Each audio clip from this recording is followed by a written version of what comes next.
नमस्कार दोस्तों, आज के इस वीडियो में हम जानने वाले हैं श्री कृष्ण और कर्ण के बीच में क्या रिश्ता था। महाभारत कालीन रिश्ते और उनके द्वंद्व, जिसमें छल, ईर्ष्या, विश्वासघात और बदले की भावना का बाहुल्य है। लेकिन इसी में प्रेम, प्यार, अकेलापन और बलिदान भी है। आओ जानते हैं कि कर्ण और भगवान श्री कृष्ण के संबंधों को लेकर 5 महत्वपूर्ण बातें। पहली बात, कुंती पुत्र कर्ण एक महान योद्धा था जो कौरवों की ओर से लड़ा था। कुंती श्री कृष्ण के पिता, वसुदेव की बहन और भगवान कृष्ण की बुआ थीं। कुंती का पुत्र होने के कारण कर्ण भगवान श्री कृष्ण का भाई था। दूसरी महत्वपूर्ण बात, कृष्ण के कारण ही कर्ण को अपने कवच और कुंडलों को इंद्र को दान देने पड़े थे।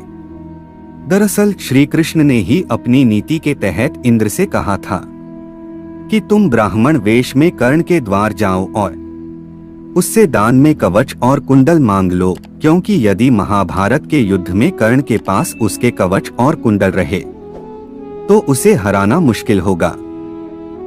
तीसरी बात, जब पांडवों का वनवास और अज्ञातवास समाप्त हो गया तब श्री कृष्ण ने इस विनाशकारी युद्ध को टालने के लिए विराट नगरी से पांडवों के दूत के रूप में चलकर हस्तिनापुर की सभा में आकर पांडवों के लिए दुर्योधन से 5 गांव मांगे। लेकिन जब दुर्योधन ने कह दिया कि बिना युद्ध के तो सुई की नोक के बराबर भी भूमि नहीं दी जाएगी, तो श्री कृष्ण युद्ध को अवश्यंभावी मानकर वापस चल दिए थे। कहते हैं कि उस समय हस्तिनापुर से बाहर बहुत दूर तक छोड़ने के लिए श्री कृष्ण के साथ कर्ण आया था। उस एकांत में श्री कृष्ण ने कर्ण को बता दिया था कि वह कुंती का ज्येष्ठ पुत्र है। यह सुनकर कर्ण के पैरों के नीचे से जमीन खिसक गई थी। वह अवाक रह गया था। श्री कृष्ण ने एक बार फिर कहा, हे कर्ण, तुम कुंती के ज्येष्ठ पुत्र हो और तुम्हारे पिता सूर्यदेव हैं, इसलिए तुम्हें युद्ध में पांडवों का साथ देना चाहिए।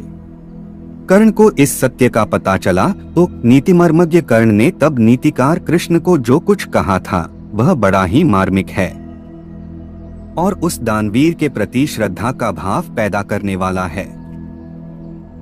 उसने कहा, हे मधुसूदन, मेरे और आपके बीच में जो ये गुप्त मंत्रणा हुई है इसे आप मेरे और अपने बीच तक ही रखें, क्योंकि यदि जितेंद्रिय धर्मात्मा राजा युधिष्ठिर यदि यह जान लेंगे कि मैं कुंती का बड़ा पुत्र हूँ तो वे राज्य ग्रहण नहीं करेंगे। कर्ण ने आगे कहा था कि उस अवस्था में मैं उस समृद्धशाली विशाल राज्य को पाकर भी दुर्योधन को ही सौंप दूंगा। मेरी भी यही कामना है कि इस भूमंडल के शासक युधिष्ठिर ही बने।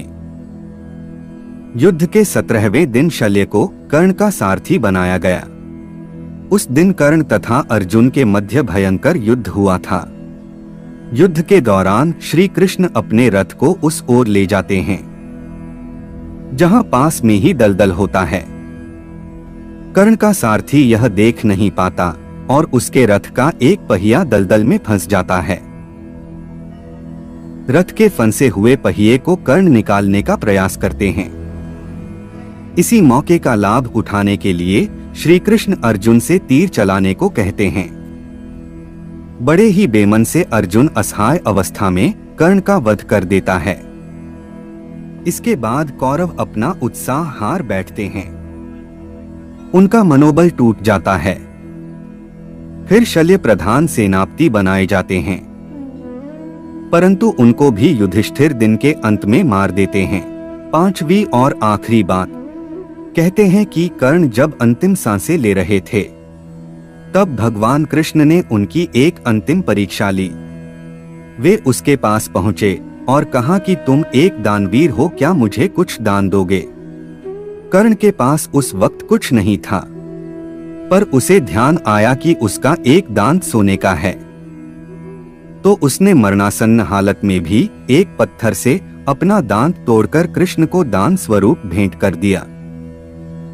यह देख भगवान कृष्ण भाव विह्वल हो गए और उन्होंने कर्ण से कोई भी 3 वरदान मांगने के लिए कहा।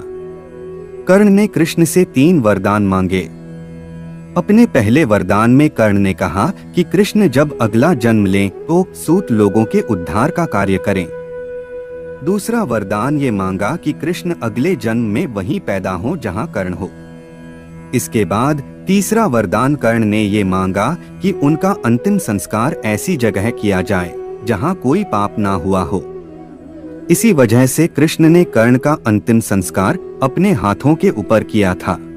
तो दोस्तों, यह थी भगवान श्री कृष्णा और कर्ण के संबंधों को लेकर 5 महत्वपूर्ण बातें। तो दोस्तों, यह जानकारी आपको अच्छी लगी हो तो इस वीडियो को लाइक करें और इसी तरह की नई नई कहानियों के लिए हमारे चैनल को सब्सक्राइब जरूर करें।